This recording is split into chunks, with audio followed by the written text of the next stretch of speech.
we give you thanks for the dawning of just another awesome day in your world, the world that you created. We ask your guidance this evening as we continue to study Max Lucado's examination of the life of Joseph. Open our hearts, help us to see Joseph's example through a new angle, and help us to be faithful in all that we do. In your Son's name we pray. Amen. All right, so let me know if this is too loud or not. It's hard for me to tell. That's good here. I'm substituting for Maria tonight, and she's going to substitute for me next week. Something she started the first week that Steve and I have both continued in the nights that we've taken is her request that we write down or bring with us God sightings for the week. In other words, where have you seen God at work in your life, in your world, over the course of the week? And we want to make a habit of asking you to be mindful of that. When you're outside the church and you're going to work, going to the grocery store, going to pick up the kids, whatever, driving down the road, where have you seen God at work in your life this past week? Look for that, okay? And since Logan was the last one in, we're going to ask him to open in prayer and to answer every question first. Welcome. Any God sightings this week? Jimmy, if you don't mind, I'm going to step away and ask you to use the mic because it's hard to hear. We are doing a men's class on Monday nights and got some guys that's not been going to church that are coming in. I can see God working in their lives. The questions that they're asking, and I was just telling Jeff, we've got a guy in there who's been taking things that we're talking about back to his family and his wife when they go to church, and he's trying to get them into a church. And his boy's been listening, and his boy started asking questions about baptism. What's that mean? And how will I feel when I do it? And what does it take for me to, he's asking all these questions.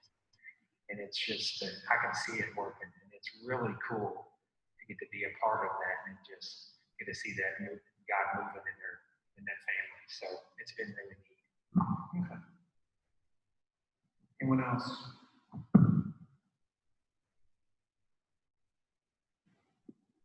All right.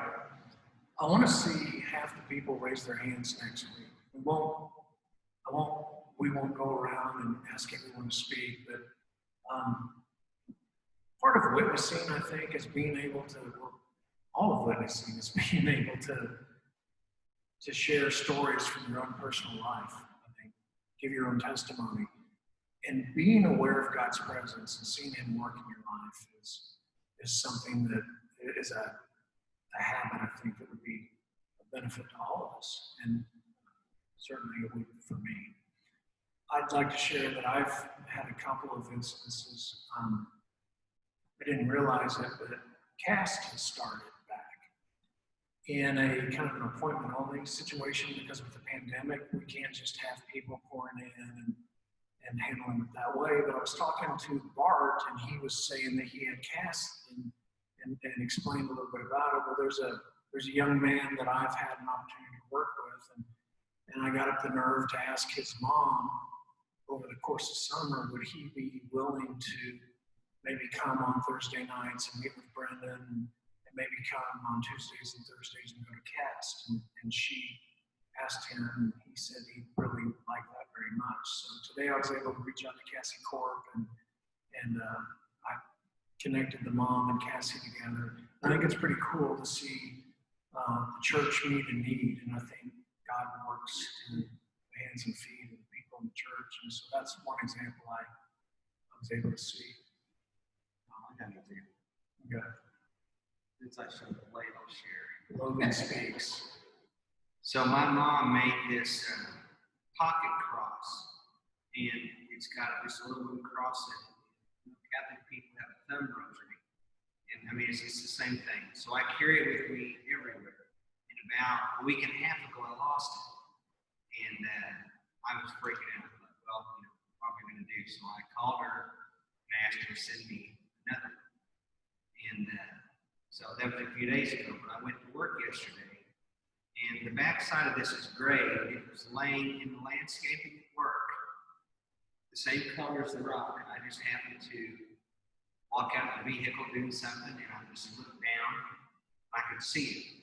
People, I don't know if they mowed it and kicked it over there or what. I found it. I thought that was pretty cool. That's awesome. Thanks for sharing. All right, well, as we get into the story of Joseph's story in chapter 4, we're going to be talking about faithfulness. And I just kind of like to throw it out there and ask, what's your definition of faithfulness? What's it mean to you to be faithful?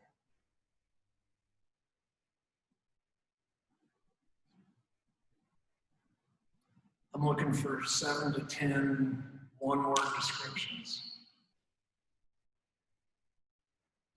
Honesty. Okay, being honest.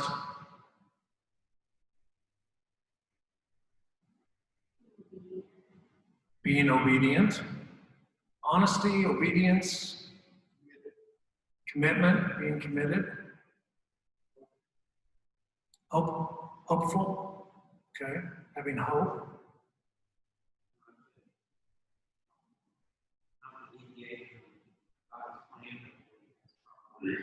Adhering to God's plan, adhering to God's call, God's will, or seeking God's will. Okay.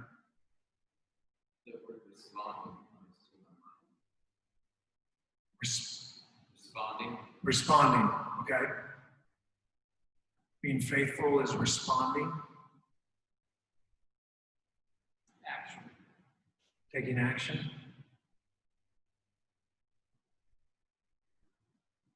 What else?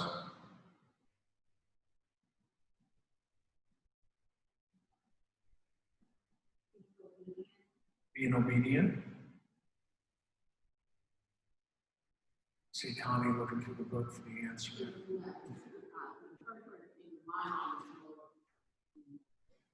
Loyal. Being loyal. Loyalty. Faithful, obedient, loyal, taking action. Loving. Believing.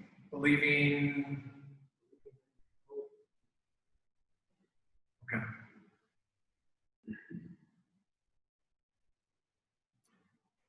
All right. Now that I've gotten everyone to participate, I want you, if it's helpful, to close your eyes. I'm not going to ask you to close your eyes, but I want you to take a moment and think of a real life example.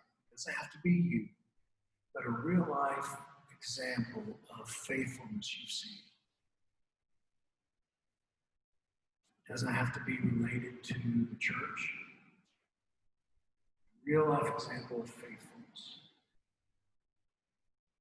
Okay, and for this one, we're going to use the microphone because it's more than a one-word answer that I can repeat. I think of my grandparents. And when I was little, we stayed with them until we went to school, and we spent a lot of time with them.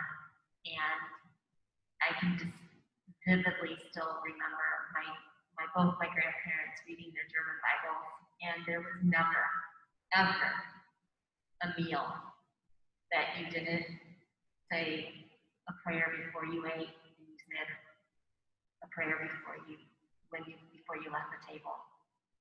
And it was, oh, give thanks unto the Lord, for he is good, for his mercy endures forever. And they instill that in their children, who have instilled that in their children.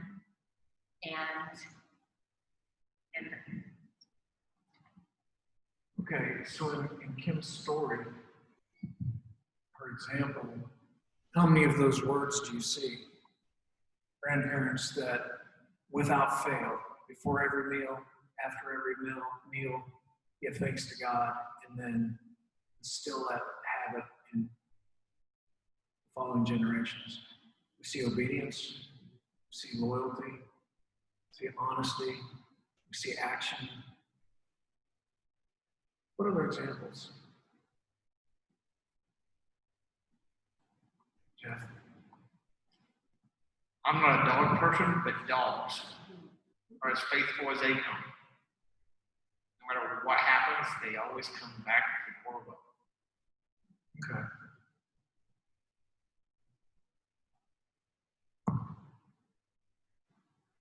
Another example from your life that you've seen of faithfulness.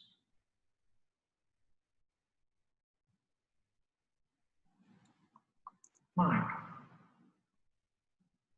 Well, in the last, I'm going to say 4 or 5 years, I've seen it in my life because just in the past week or two, it's gotten even stronger because she will not hardly leave her mom's side.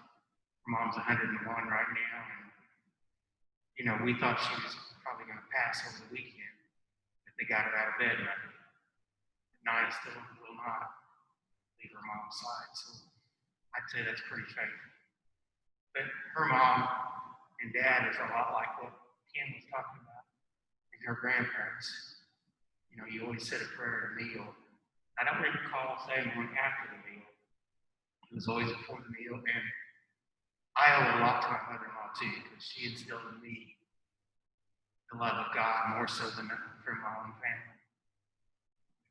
Okay. Thanks, Mike. All right, any others?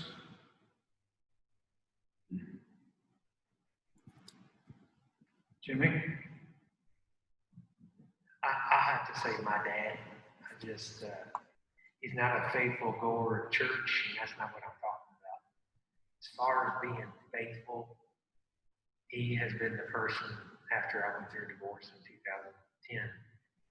No matter what I needed, when I needed it, what kind of help I needed, he stepped up and filled the void. I mean, taking Dawson, getting him off the bus, putting him on the bus, taking him to the doctor, just doing things that I couldn't do as a single parent, and still be able to have a job and to get things accomplished at home.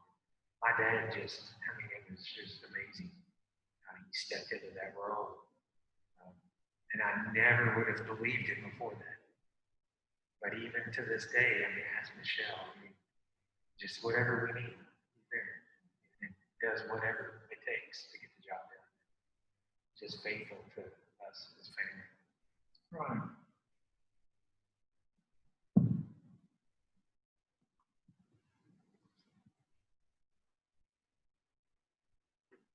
Before we leave the subject of faithfulness and those stories, what's the impact on the people involved of faithfulness?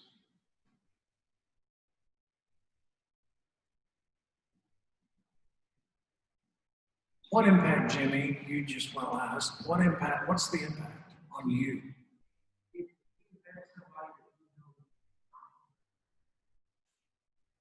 Okay, so Jimmy's saying that it gives him someone that he can count on no matter what. So there's a peace of mind that comes. The trust we talked about. When you see God's work, it's amazing. Paul says when you see God at work, it's amazing. That's faithful and actually makes you grow. What, okay, so another impact is growth. In what way? In the way when you see it work, it just makes you believe.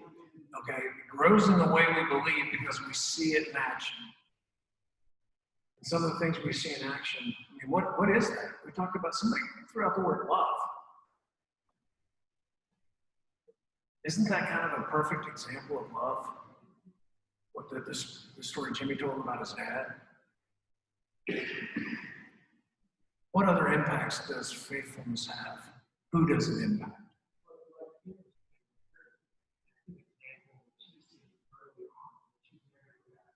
Right, so Jimmy just said that in Ken's example with grandparents who are no longer with us.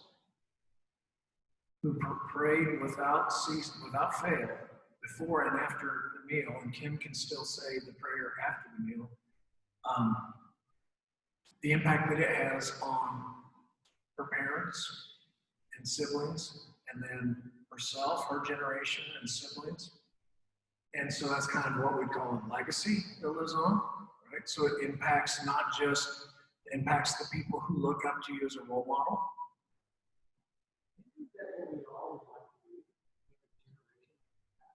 Jimmy says, isn't that what we'd all like to do, make a generational impact? I guess it depends on what it is. I feel like I've had a generational impact in more ways than one. That's probably not pleasing. All right. Well, Max Lucado starts off chapter 4 telling the story. It's the 4th of July. He's got his wife, daughters, friends in a boat out on water. And what happens? Well, what were the conditions? Were the conditions normal? It was hot, it had been dry, and the water was low. And when the water's low, what's the impact on boating? You gotta change your normal habits, right? Because the ground is closer to the surface of the water, or the surface of the water is closer to the ground, I guess you would say. So it changes the way you go about things. And Max Lucado, whether throughout the day or just even momentarily, what did he do? He forgot. And the result of his forgetting was what? Getting stuck. He hit the sandbar. Okay, and that's going to be the expression today, hitting the sandbar. So Lucado, I think, may have been the sole male on the boat, which is a dynamic I don't want to list. The sole adult male on the boat hits the sandbar.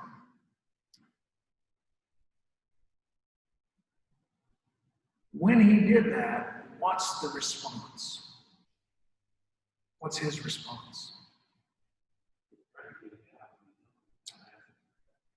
Okay. Before we get to Max Lucado's response, what was his wife's response? No. What were the people suggesting was the response to the dilemma? Because they're stuck. They're on a sandbar in a boat. Let's get out of the boat and push it away. To which he responds, oh, no, that won't be necessary. Who's going to take care of it? I am. Okay. And what happens? Things get worse. Okay? So what's the initial problem? What led to the initial problem? We know the initial problem was he hit sandbar. What led to the initial problem? Forgetfulness. Lack of focus, whatever. Jeff says pride. That's the initial problem. Hitting the sandbar was lack of focus. What was this? He had a choice. And he could either say, okay, I screwed up, you're right. Let's everybody get out and solve the problem together. I feel like a heel for doing it. Everybody's going to get wet. We're going to push the boat out. But instead, he chooses the other alternative, which is, no, let's not do that safe thing that we know will solve the problem. Let me try to take care of it. What's behind that choice, Jeff? Pride. I think he had pride to begin with. But she told him to be careful. He said, I'm going to show the Frank a great time. I can do this. Okay, so Jeff's point is it may not have been forgetfulness. It was, he wants to show the family a good time and makes it about him. He wants to, despite the dangerous or the low waters, he wants to go ahead and be that special dad and make this day extra special for everyone and causes the problem in the first place. So I guess my question was, in our lives, let's forget about Max Lucado, let's think about us. How often do things go other than as planned? I don't want to say go wrong, Because I don't know that saying something has gone wrong is the right thing to say. Why? Speaking of our neighborhood.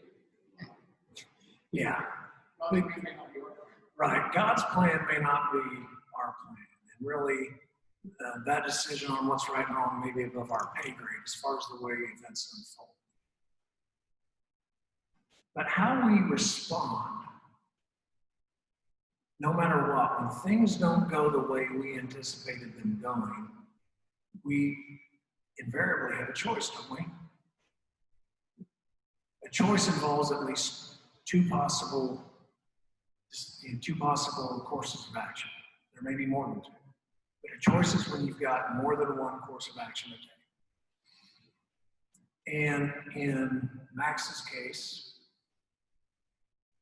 we see pride as a dominating factor. Was there anything else besides pride? Maybe I'm dismissing that as just that. But in our own life, again, forget boats and sandbars. When you hit the proverbial sandbar in life, and this probably happens every day, but because it's so common, we don't recognize it for what it is. Or we expect something to go a certain way and it doesn't. And we have a choice to make. And the choice is, how do we respond to the situation? What are some mundane examples where things don't go as we expect them to? Okay, that's exactly where I was going to go. Traveling through traffic. Thank you. So I was thinking of the Salem McDonald's drive-thru, and I was thinking of other people's behavior on the road as far as common courtesies go, of letting people in, not letting people in, not paying attention, not using turn signals, whatever, not going the speed limit. Not going when the green arrow's there, and you're in the front car and you're waiting on them, and it's timing down, all of a sudden they look up right as it turns yellow and they go. And then once they're through, it's red, and you're in car number 2 stuck, and you're car number 2, or car number 3. Those types of things. Those are the mundane things. In those mundane moments, do you have a choice in how to react? Do you think about it? I mean, what is your typical reaction in those things? Inappropriate for this discussion. Right. So Logan has committed to writing this down and mailing it to the church. Anyone else? What's your reaction? How would you describe your reaction?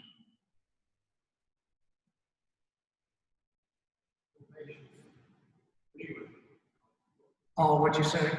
No patience. No patience, an impatient reaction. Mine. Let me. No, it echoes. You can't hear. We were coming home from an Emmaus walk on a Sunday afternoon, and let's see, Eric Kress was in the car, and Brendan was in the car. And I pulled over at the gas station to get some gas. I was kind of having a hard time getting back out into the traffic, and this person motioned me to come on out. Well, then that caused the car behind that guy to be delayed. And when he finally decided to go around me, this is after he did get in traffic, he finally decided to go around me. Of course, I was paying attention to the road, and Brendan said, "Look, he just told us we were number 1."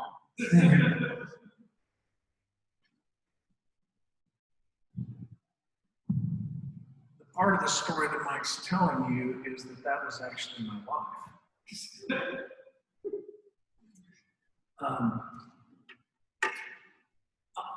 Those are mundane examples. I don't want to take the time to ask people to share more serious examples from their life, but if someone's willing to, I don't want to put anyone on the spot. It's not about time. I don't want to put anyone on the spot. But if you're willing to share a time when things didn't go as you expected them to, and what the choice was and what your response was. Jeff? We had a situation last Friday at work where a customer came in, and his expectation of what we should have did and what we could do was not the same.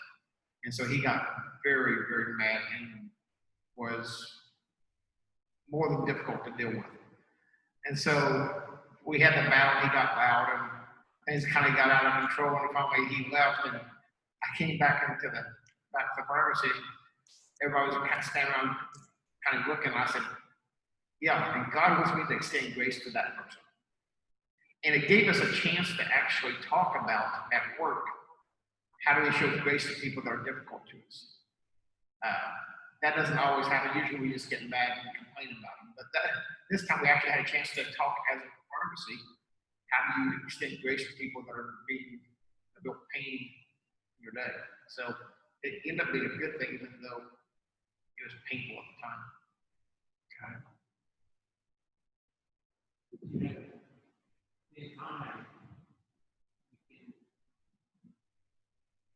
Extending that grace works out to that person, because I can remember we was talking about this afternoon at work, and several years ago I had this customer that it didn't matter what happened on her vehicle. She was in there just right then, just chewing you out with every word that imaginable, you know, and telling you what you were going to do and how you were going to do it. Can we stop talking about my life? I'm not talking about you guys. Kim, I'll give you that for all. Anyway, after this, yesterday I had this same customer. And it's a complete turnaround. Even her husband, both of them, were very belligerent.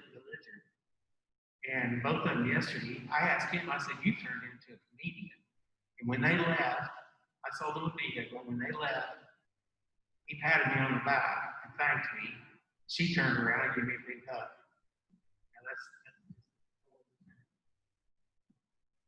And what prompted that change? I feel like I try my best.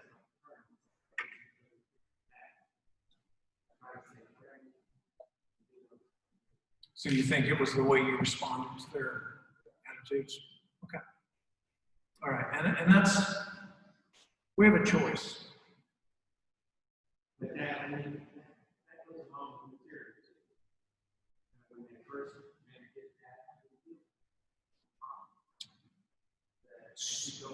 So over time, we develop a maturity that allows us to extend that grace, or to remain faithful in our response, faithful in grace in our response to situations. All right. If you don't mind, I want to turn now to this part of the story. Normally, I wouldn't read directly from the text because I know everybody's read it multiple times, but we're going to talk about chapter 39 of Genesis, and I want to be sure that I just read it to cover, because of the way we're going to be talking about this. So in chapter 39 of Genesis, it says, now Joseph had been taken down to Egypt. Potiphar, an Egyptian who was one of Pharaoh's officials, the captain of the guard, bought him from the Ishmaelites who had taken him there. The Lord was with Joseph. It's a phrase we're going to hear repeated. The Lord was with Joseph so that he prospered, and he lived in the house of his Egyptian master. When his master saw that the Lord was with him, and that the Lord gave him success in everything he did, Joseph found favor in his eyes and became his attendant. Potiphar put Joseph in charge of his household, and he entrusted to his care everything he owned. From the time he put him in charge of his household and all that he owned, the Lord blessed the household of the Egyptian because of Joseph. The blessing of the Lord was on everything Potiphar had, both in the house and in the field. So Potiphar left everything he had in Joseph's care. With Joseph in charge, he did not concern himself with anything except the food he ate. Now Joseph was well built and handsome, and after a while his master's wife took notice of Joseph, and she said, "Come to bed with me." But Joseph refused. "With me in charge," he told her, "my master does not concern himself with anything in the house. Everything he owns he has entrusted to my care. No one is greater in this house than I am. My master has withheld nothing from me except you, because you are his wife. How then could I do such a wicked thing and sin against God? And though she spoke to Joseph day after day, he refused to go to bed with her or even to be with her. One day, he went into the house to attend to his duties, and none of the household servants was inside. Potiphar's wife caught him by his cloak, and she said, "Come to bed with me." But he left his cloak in her hand, and he ran from the house. When she saw that he had left his cloak in her hand and had run out of the house, she called her household servants and said, "Look, this Hebrew has been brought to us to make sport of us. He came in here to sleep with me, but I screamed. And when he heard me scream for help, he left his cloak beside me and ran out of the house." She kept his cloak beside her until his master came home. Then she said this story. "That Hebrew slave you brought us came to me to make sport of me. But as soon as I screamed for help, he left his cloak beside me and he ran out of the house." When his master heard the story his wife told him, saying, "This is how your slave treated me," he burned with anger. Joseph's master took him and put him in prison, the place where the king's prisoners were confined. But while Joseph was there in prison, the Lord was with him. He showed him kindness and granted him favor in the eyes of the prison warden. So the warden put Joseph in charge of all those held in the prison, and he was made responsible for all that was done there. The warden paid no attention to anything under Joseph's care because the Lord was with Joseph and gave him success in whatever he did.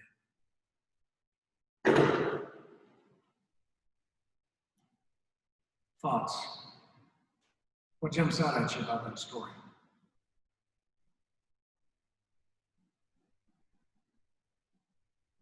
As long as you do the right thing, God is going to take care of it. Okay. As long as you do the right thing, carry out God's will, he'll take care of you.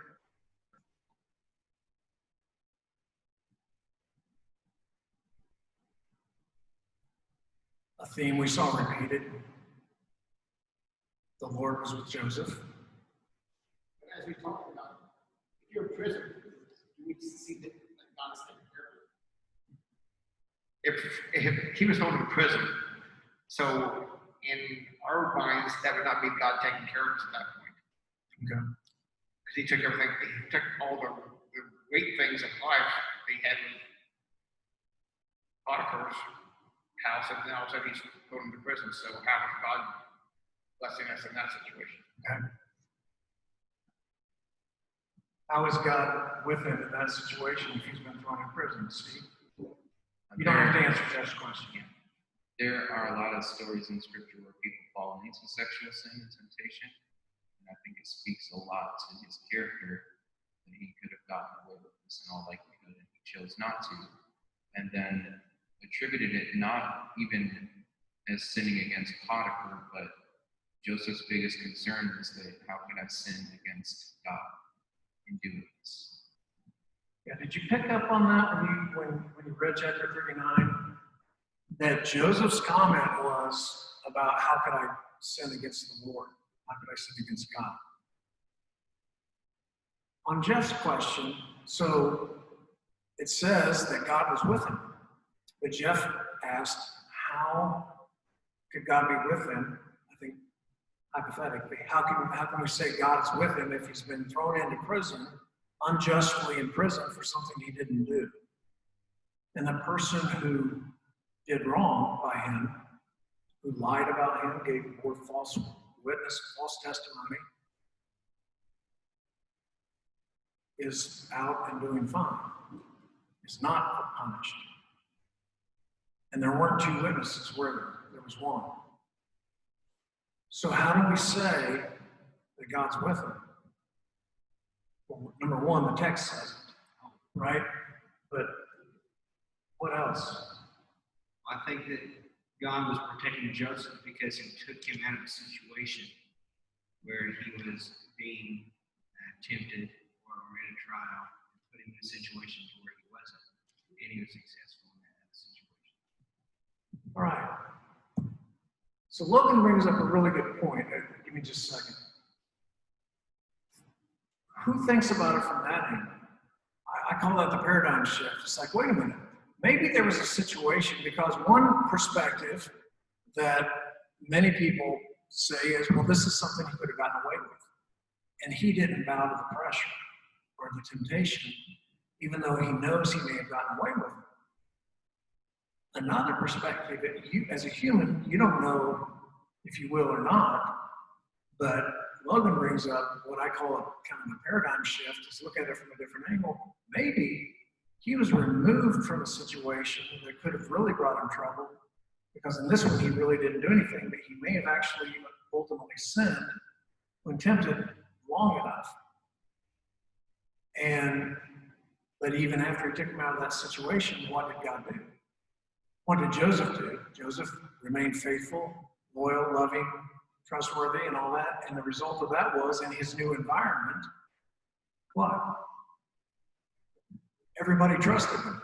So even he had a different boss, the jailer, but he was like a trustee, right? He was someone who was given more freedom. He was placed over the other prisoners, and he was kind of given free reign like he was under Potiphar's house. Jimmy?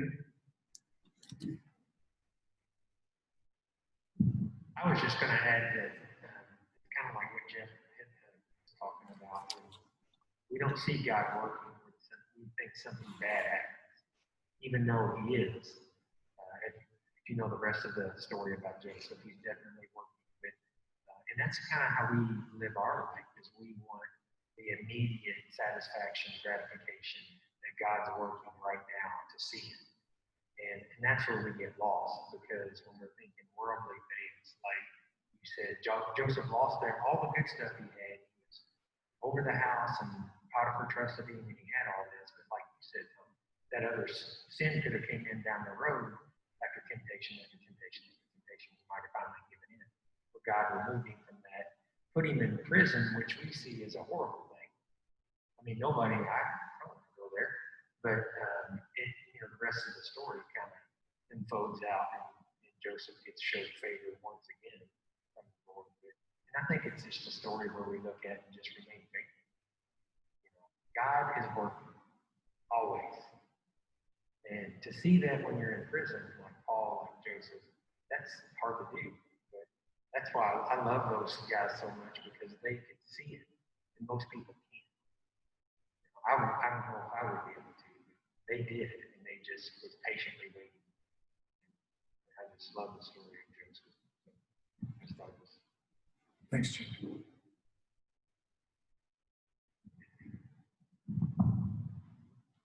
Mike. Sure. You made the comment that it looked like he could have got away with that, sleeping with Potiphar's wife. But maybe he could have got away with it with the people that surrounded him, but he's not going to get away with it from God. And that's what's on his mind, and that's what needs to be on all of our minds.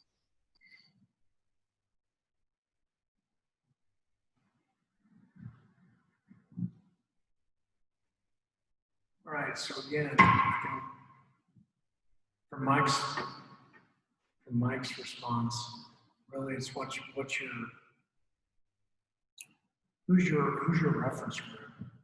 Who do you look to for approval? Is that something that saved Joseph? He's looking to God for approval. I know in my life, most of my life has been spent looking to other people for approval. What's that? What standard do you go by? Yeah. What standard do you go by? Who, in the back of the book, there's questions, discussion questions, and a couple of them caught my attention, and I'll read it out loud, but if you want to turn to it, you can. Under chapter 4, it says, under question 4b of chapter 4, it says, loyalty is faithfulness and devotion. What do you observe about loyalty and disloyalty in each of the characters in this chapter? So who are the characters, first of all? Who are the players in this story? There's Joseph, Potiphar's wife, Potiphar, the jailer, and God. As the discussion goes on, we're going to talk about three of them. But initially, what do you notice about loyalty and disloyalty in all of those characters? What do you see? What loyalty do you see? What disloyalty do you see? Potiphar's wife, thank you, Paul. That's the elephant in the room is Potiphar's wife. She isn't very loyal. To whom? To anybody. To Potiphar, to Joseph, to God. She may have been loyal to the jailer. She gave him business. It's a private prison, and she gave him some business. Okay, what about Potiphar? You see any loyalty or disloyalty there? He wasn't loyal to Joseph. Was he loyal to his wife? He showed her trust. He showed her love. Some of the other one-word definitions of loyalty we discussed in the very beginning. What else about Potiphar, if anything? What about Joseph? Loyalty and disloyalty. He was loyal to everybody. How was he loyal to Potiphar's wife? Okay, Jinx, you tell each other a code. Okay. So by not giving in to temptation, he's loyal to Potiphar's wife. By not giving in to temptation, Joseph is loyal to Potiphar. By not giving in to temptation, Joseph is loyal to God. What do you see about the jailer? You see loyalty, disloyalty, both, either?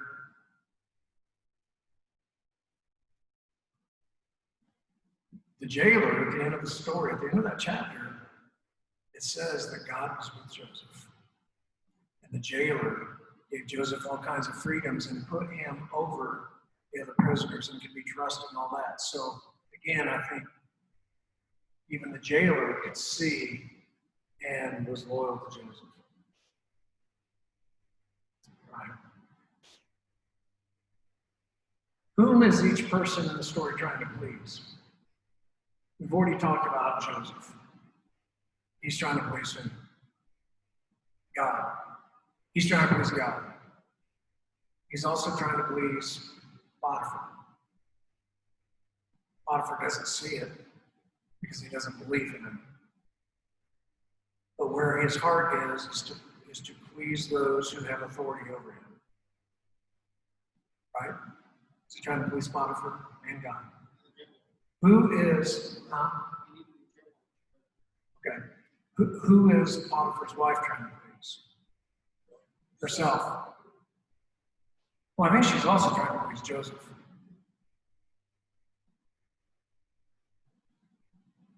And Potiphar, where are his motives? Who's he trying to please? He's trying to please his wife. He's trying to please himself. How? How's he trying to please his wife? He's trying to please his wife by showing loyalty to her. He believes her over Joseph.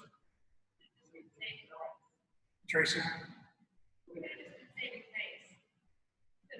Okay. So another paradigm shift. Okay, Tracy points out that maybe Potiphar isn't trying to be loyal to anybody but himself, and that he's just trying to save face. He's throwing Joseph in jail. He might be serving himself by saying, look, I rule with an iron hand, and if anybody does this, this is what's going to happen, and Joseph is an example. His pride may have been stepped on because his wife is attracted to someone other than him, and he's just trying to save face by showing the world is like, see, she wasn't attracted to him. He tried to rape her. What else? What other options do you see here? Is it possible that Potiphar believed his wife, didn't believe Joseph, and was trying to please God?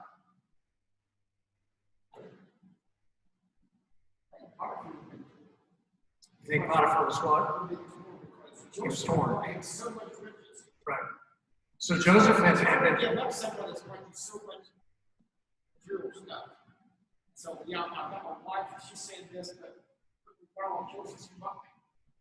So maybe before we get too judgmental about Joseph, based on what we know, he's torn.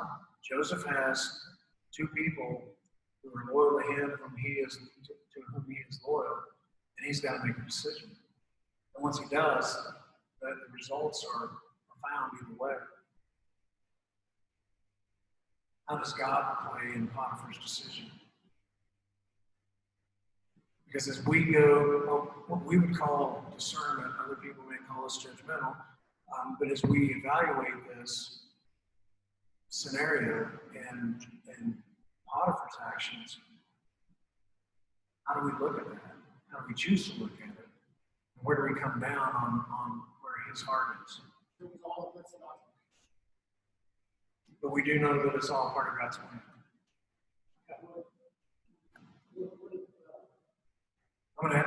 Sorry. Because I can. Discernment. He told him to put Joseph in jail, and that was part of getting him away from the sin, getting him in jail where he can do what he does later on with the baker and the cupbearer and getting to a higher level. The backdoor way of doing it, but God's God. Okay. The question was it God bless okay. Was it God's plan, or did God bless what happened? But what can we conclude from these different theories about what's going on, what Potiphar's motives are? God was with him. Now, okay, Logan says God was with him. God was with Joseph. But about Potiphar, what do we know about? What can we say ourselves that we're certain of other than that God was with Joseph? What are we certain about with respect to Potiphar? Not we says. We can't be. We can't be. Okay? Who can be? When it comes to Potiphar, who can be?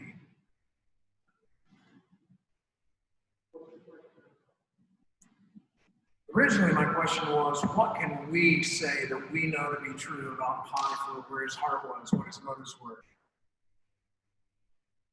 And we can be. Who can be? God and Potiphar. Okay? So, hoist up the mirror, and we can relate that to ourselves as well. Think about this story from that angle. When you evaluate all the characters, all the players, and what unfolded, we've got different possibilities on what God's intention was through this. And we also recognize that we can speculate what someone's motive may have been, where their heart was, who they were serving, who they were loyal to, or what they understood the situation to be. Or maybe we can just focus on what we know for sure, which is only God and I know where my heart is.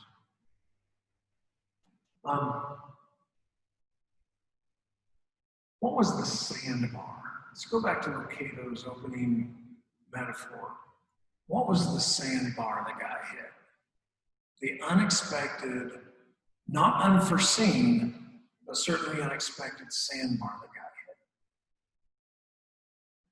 I had to read this literally 5 or 6 times to figure out what, the chapter is titled Stupid Won't Fix Stupid. And I'm like, where are we going? I get this sandbar story. It's a great story. And it's self-deprecating, all the great Lucado stuff. But what's that got to do with this story in Joseph? In this story of Joseph, what is the sandbar that got hit unexpectedly? Not unforeseen, but unexpected. Like who?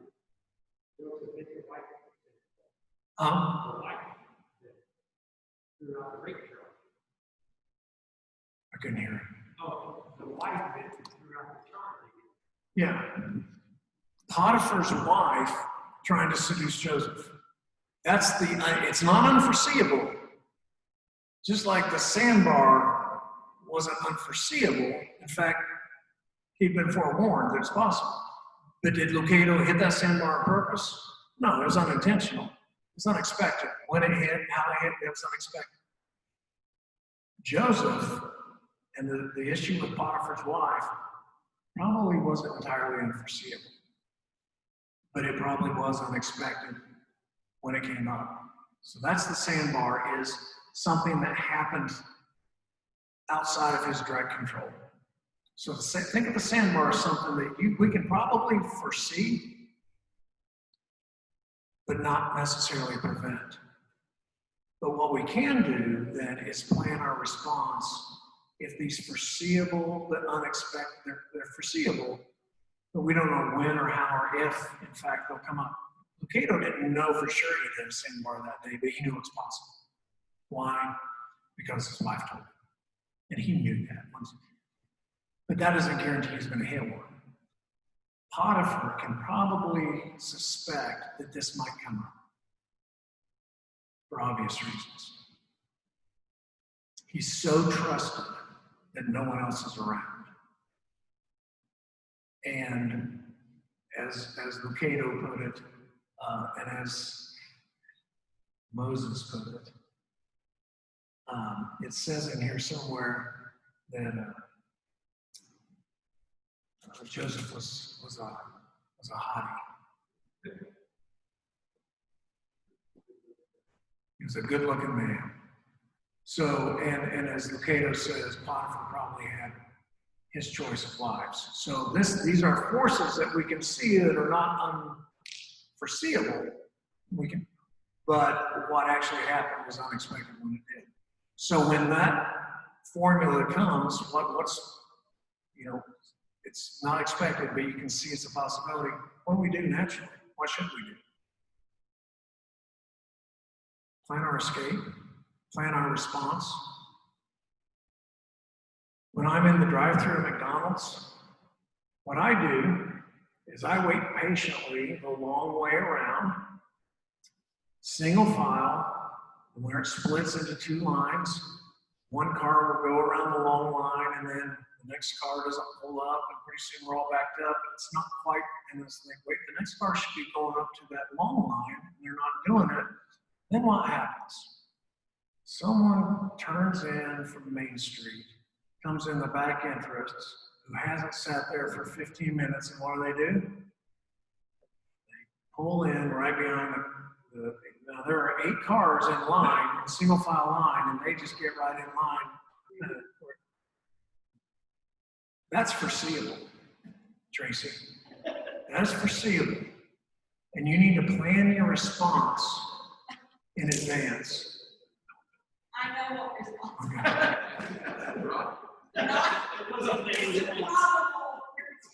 Is it? Okay. How could Joseph's response been any better than what he did? How could Joseph's response have been any better than what it did? I'm not saying it's not. I'm saying mine. I'm saying I'm pointing my finger at Tracy. Should he ever get a woman should he have avoided being the woman Okay. after he knew she already made advances? Okay. So I'm trying to break this down between the sandbar and the response to the sandbar. He could have prevented the sandbar, which was being alone with Potiphar's wife. But as far as his response to her advance, could it have been any different or any better? Based on what we know, I'd say probably not. I thought when you read the passage, he didn't know that the servants were gone until he walked in there and he noticed they were gone and she came forever.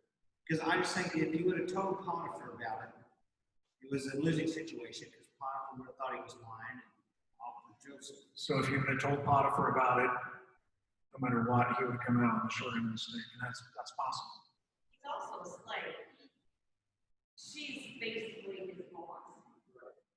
He is a slave. I don't know that he could have done anything. Right. So Tracy points out that still, no matter what level he's been elevated to, Joseph still, in fact, is a slave. So maybe it's not possible there's anything he could have done. I want to go back to the beginning of where it says stupid, won't be stupid. I literally can't hear you saying that. Well, the reason I say stupid won't fix stupid, I got into a situation one time, and if anybody knew me when I was young, Connie knew me. I love to dance, and my wife is not one who likes to dance. Her mom wouldn't allow it. And so whenever we were with a group or whatever, I'm always out there on the dance floor dancing. And I was stupid because I didn't know what something was leading to. And this girl I was dancing with, she said, what are you doing, Mark? And, you know, off the top of my head, I said, I don't know, let me see what Nine is doing. I was stupid. So, you know, that's what I'm saying. It can be, you may not catch it right off the bat like what you think you would. And maybe Joseph didn't. Yeah, and Mike, there may be no cure for that. Hey, that was good. Yeah. You know, but also, You want to teach me to dance, Mike? Yeah, we've seen Mike dance. But also in Joseph's defense, I mean, how many times have we thought if we take the high road and we do the right thing will come up? I mean, right? That's what we think. We think, hey, you know, this lady's making a pass at me. I'm taking the high road and I say no. And then all of a sudden you leave the jacket behind and she said, you know what I mean? It's the same type of scenario, but you think you're taking the high road.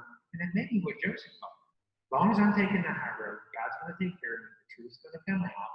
And then when he gets thrown in jail, I mean, it stays straight. You know what I mean? That's how I thought about that story. Because I'm thinking, he had to think. He took the right path, and it still ended him up in prison. But you know, I don't know. It's just a different. And what's the response to that? And we're going to wrap up with that. God's with Joseph. God was with Joseph, and he was. So Jimmy's his query is about, you know, can we not expect that and is it not normal to think if we do the right thing, good things are going to happen? I can't hear you. It's like not the case if he gets sick and all right things. God does not promise that. God what? God does not promise that. God, okay. So let's go back to Jimmy's question. Who's to say the right thing didn't happen? Because remember, Logan had a possible explanation. It's like maybe God actually did remove him from a situation where ultimately, if he had been left in it long enough, that even the strongest, most faithful humans would have succumbed to temptation. Or maybe we look at it from a longer-term viewpoint. Sometimes we look at, like in business, they talk about short-term gains and long-term gains. And immediate gratifications are associated with short-term gains, but longer-term gains don't bring immediate gratification. And what term are we looking at?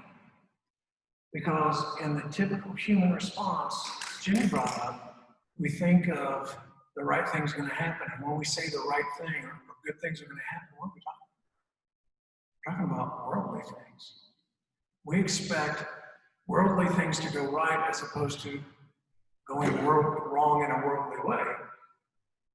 But did Joseph not essentially, it's kind of a Job situation, isn't it? I'm remaining faithful and this stuff keeps happening. The world keeps happening to me. This stuff, Satan's attacking and he appears to be winning. But he'll only win where? Not win, where?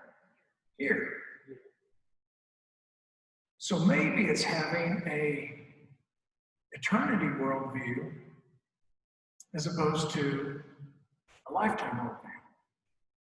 Maybe if we change the way we look at things and not say, define winning and losing in worldly measurements, but we look at them from eternal gratification, maybe our definition of winning and losing changes, or things coming out right or wrong changes. So,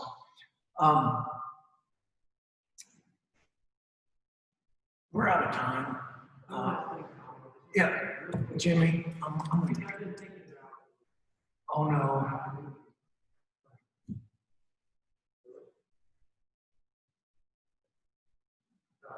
About removing him from that, and I think about Isaiah 57:1, where it talks about the good die young, to keep them from what there is to come. Well, yeah, I think it was. But, you know, it's what you're talking about, you know, because I struggled with when younger people die. But, you know, it says that, you know, some people die young to keep them from what there is to come. And basically to save them maybe from a sin that they may commit or something. That's the way I take that verse. I could interpret it wrong.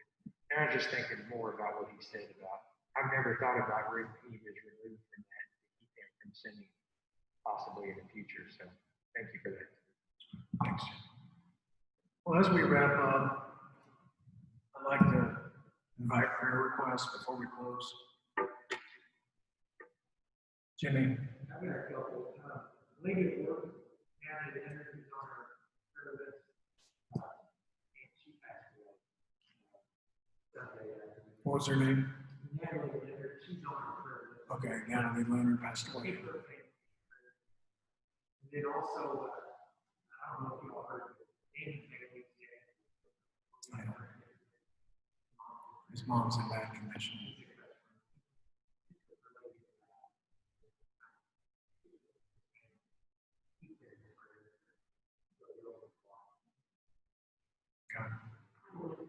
Connie.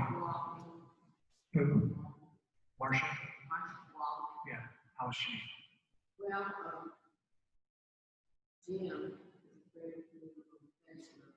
He asks for all the prayers desperately need. He's never said it that desperate. Okay. So I don't know. I've heard she's on that, but I don't know. True or not. So Marcia Gwaltney is suffering from COVID and And Dr. James McCall, probably the nicest surgeon I ever worked. 7 bypass on the heart and had looks like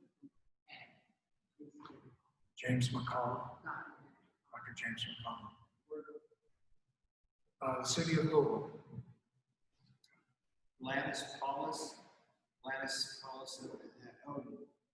friend of mine and family, she passed away that last month. Gladys Otis. Paulus. Gladys Paulus. Okay. And I apologize, I didn't bring a pen, so I'm not going to remember the specifics, but if you would just bow with me. Heavenly Father, again, we're just grateful for the gift of life that you give us and the opportunities you present us, the freedoms that we have in this country to gather together here today, to study your word and to study Lucado's book and interpretation. Thank you for the devotion of the people who are here. Continue to give us thirst for your word, that we can continue to dive deeper, to share with one another, and to grow together in spirit. Help us to be mindful of the difference between worldly rewards and eternal gains that we can't fathom. And help us in our faith as we seek to grow more loyal in our following as disciples and just as followers. We lift up the names that have been listed tonight, people who have died, people who are potentially facing death, people who are recovering from medical procedures. We lift up this country, and specifically the city of Louisville, as we continue to struggle here in the U.S. with just a rising level of distrust with each other and the civil unrest that's come out of racial tensions. Thank you for the gift of life and the gift of eternal life that you promised through your Son, Jesus Christ. In his name we pray. Amen.